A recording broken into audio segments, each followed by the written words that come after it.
안녕하세요. 철대갑TV의 명품 PD 한PD입니다. 지난주 일요일에 진천 혁신도시를 한번 가봤어요. 우리나라 국토균형 발전을 위해서 노무현 정부 때 혁신도시를 몇 군데 만들었어요. 원주 만들고 제주도에도 만들고 충청북도 여기 진천에도 만들고 경상도에 김천 혁신도시, 그 다음에 전라도에는 무안인가요?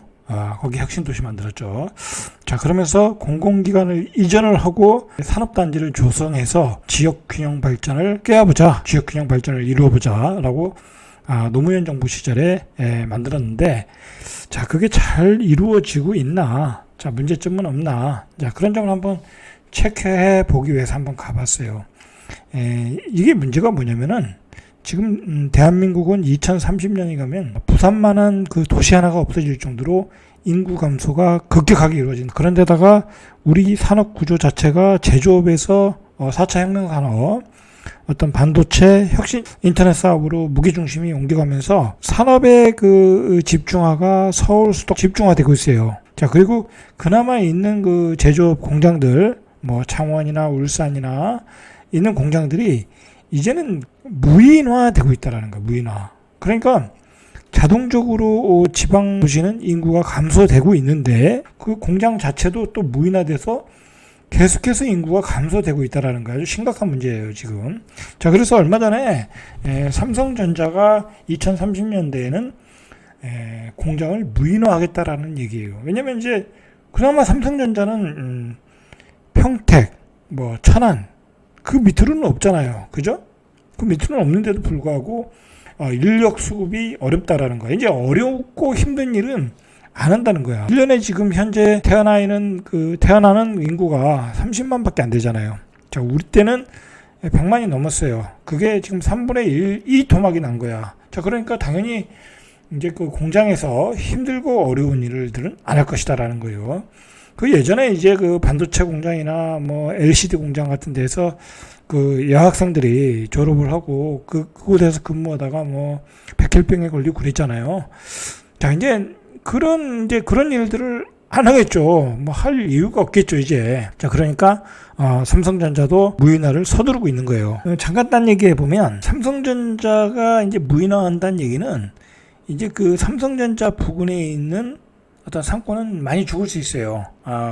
이제 원룸도 잘 안 나가고. 그러니까 삼성전자 공장 근처에 있는 그 원룸을 가지신 분들은 빨리 팔아야 돼. 내가 보기엔 격까지 얘기이고.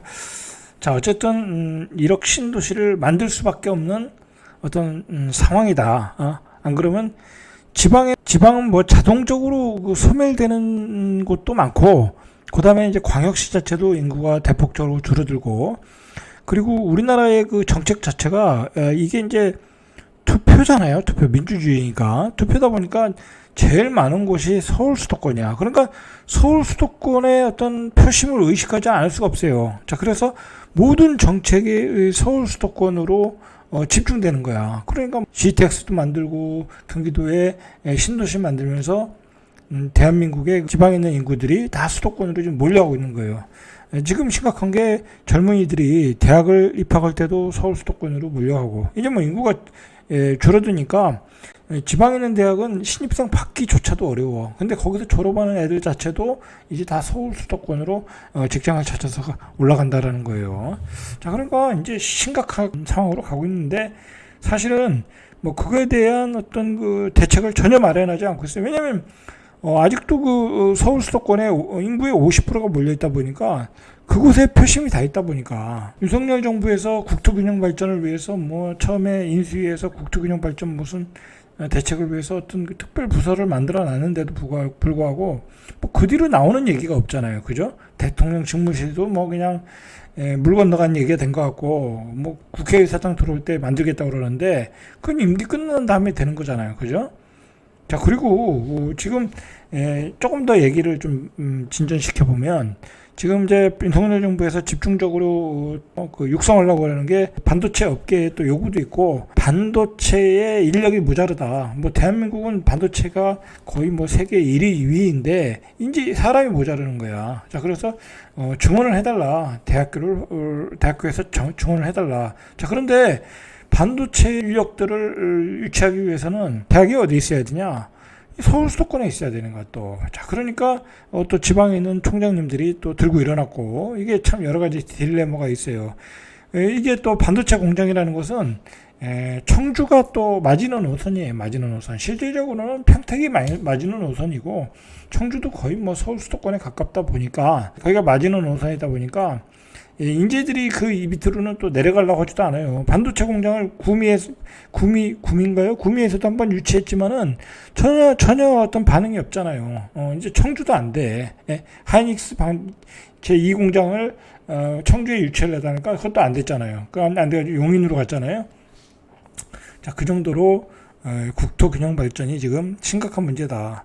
대한민국의 그 제조 큰 두 가지 축이 뭐냐면 자동차와 반도체잖아요. 조선업은 조금 한물 같고, 이제 조선업은 이번에 봤듯이 저가 임금으로 사람을 고용할 수가 없어요. 그러니까 지금 외국인을 받아들여가지고 조선소에 투입을 하겠다고 그러잖아요.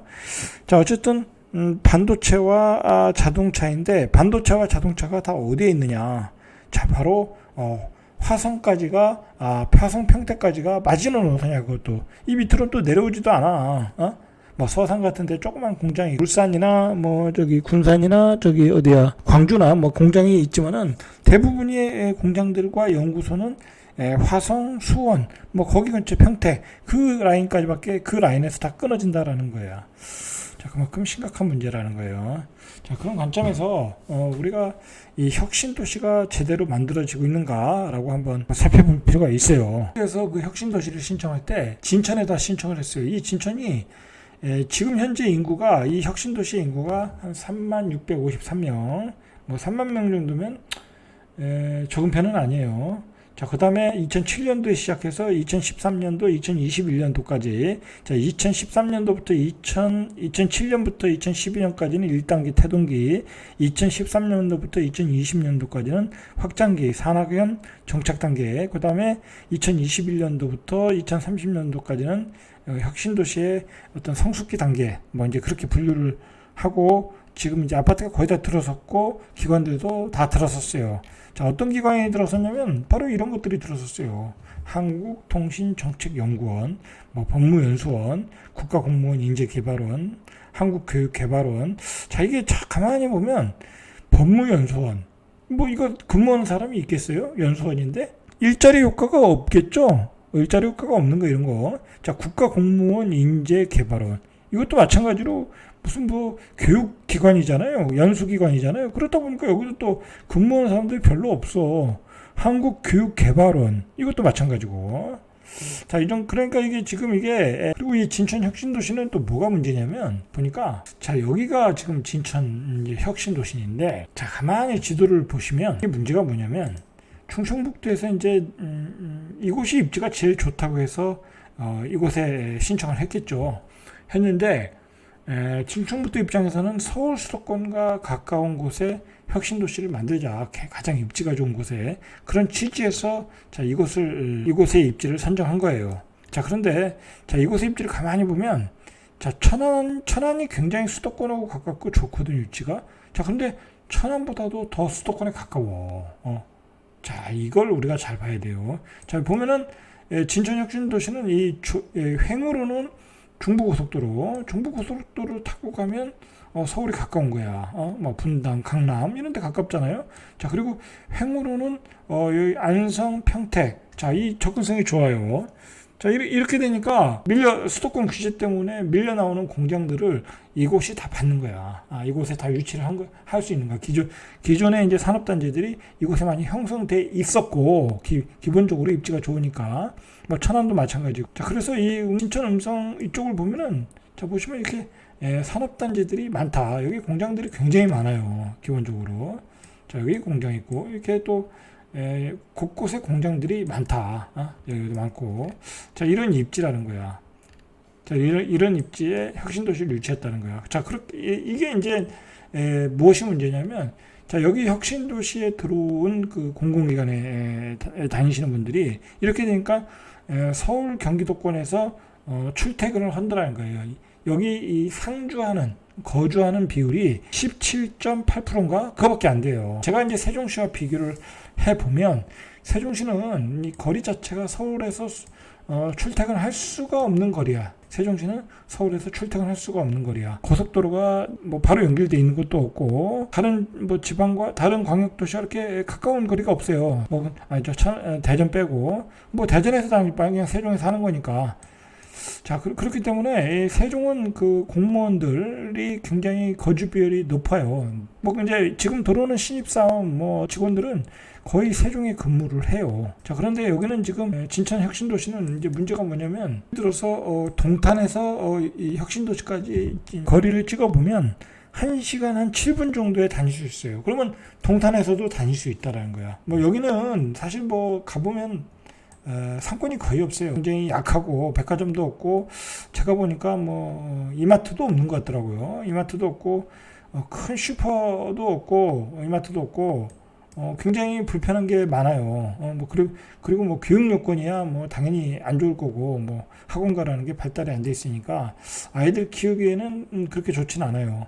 물론 여기가 굉장히 쾌적하고 깔끔하고 좋긴 한데 어떤 교통, 상권 뭐 그런 것들은 굉장히 취약하다라는 거죠. 자연환경 그런 건 굉장히 우수하고요. 뭐 선거 진천이라고 진천 자체는 굉장히 자연적인 조건은 굉장히 뛰어나요. 아주 그 평안한 곳에 살기 아주 평안한 곳이다. 그러나 주부들이 아이들을 키우고 살기에는 굉장히 힘들다. 그러다 보니까 거의 주말부부 형태로 여기 직장을 다니고 공공기관 다니시는 분들이 자 그런 점 때문에 죽어 있고 그리고 공실이 굉장히 많아요. 공실이 굉장히 많고 자 그런 점들이 아직 그 자리를 못 잡고 있다라고 보시면 돼요. 그리고 규모 자체도 세종은 38만이잖아요. 세종시는 38만, 진천은 한 3만 한 뭐 1000명이 안 되니까 인구 규모도 10배로 10분의 1밖에 안 되고 이게 하나의 이제 어떤 그 신도시 개념이에요. 세종시는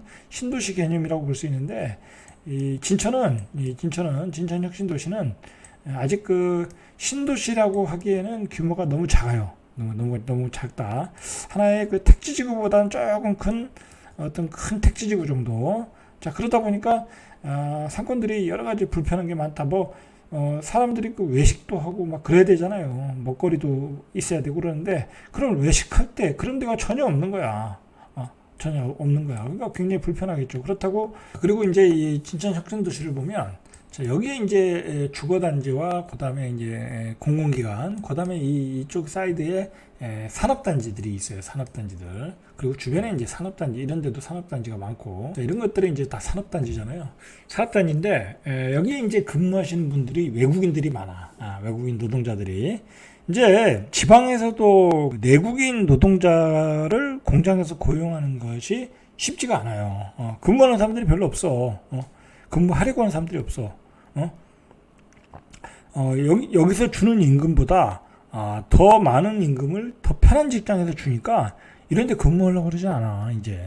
그러다 보니까 외국인들이 이제 많이 들어오다 보니까 정주 여건이 그렇게 좋지는 않아요. 자, 그러다 보니까 주부들이 아이들 키우기에 적합하지 않으니까 여기에 정주를 하지 않는 거예요. 자, 여기서 또 가면 여기도 공장들이 또 있잖아요.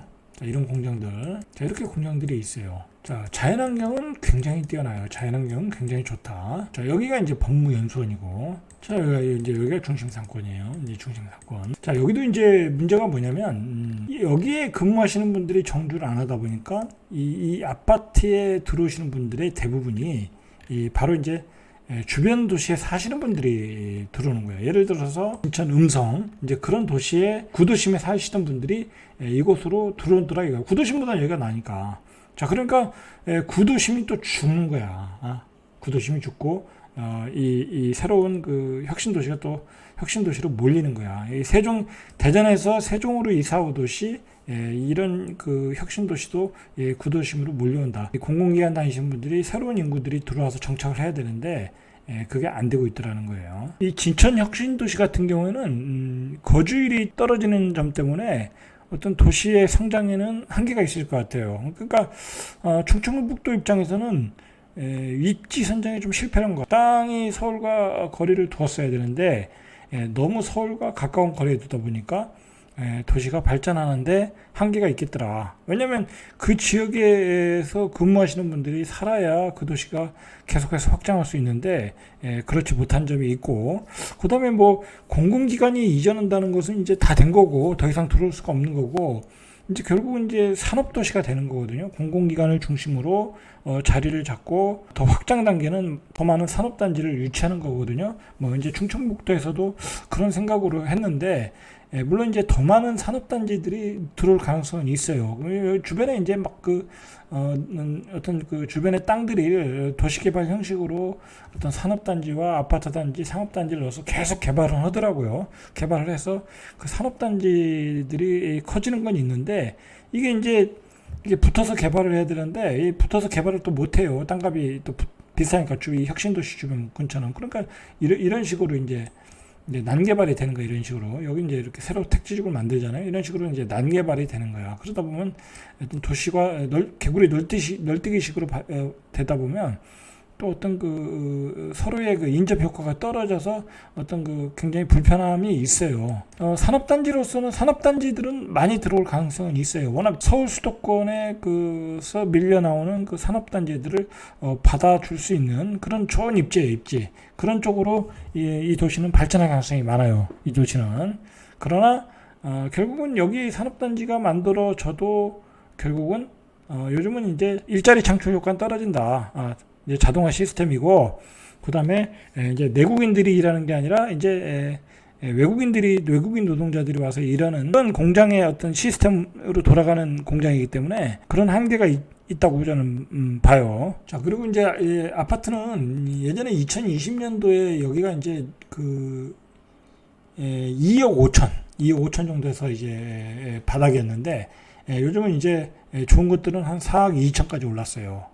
뭐 최근에도 4억 2천엔 거래돼요. 이제 뭐 최고가는 뭐 4억 8천 뭐 그렇게도 찍었는데, 많이 떨어져서 이제 4억 2천인데 떨어지는데, 뭐 투자로서 접근할 적은 아닌 것 같고, 투자로서 접근할 적은 아니고, 왜냐면 뭐 인구 감소 시대에 뭐 이곳이 뭐 사람이 많이 늘어날 것 같지도 않고, 그다음에 뭐 주변에 또 계속 그 아파트를 짓고 있어요. 짓고 있기 때문에 결국은 이제 공급이 계속되는 지역이기 때문에 이 투자로서 접근하면 뭐 제가 보기엔 거의 필패할 가능성이 많아요. 필패할 가능성이 많고, 이제 그렇게 보시면 될 것 같아요.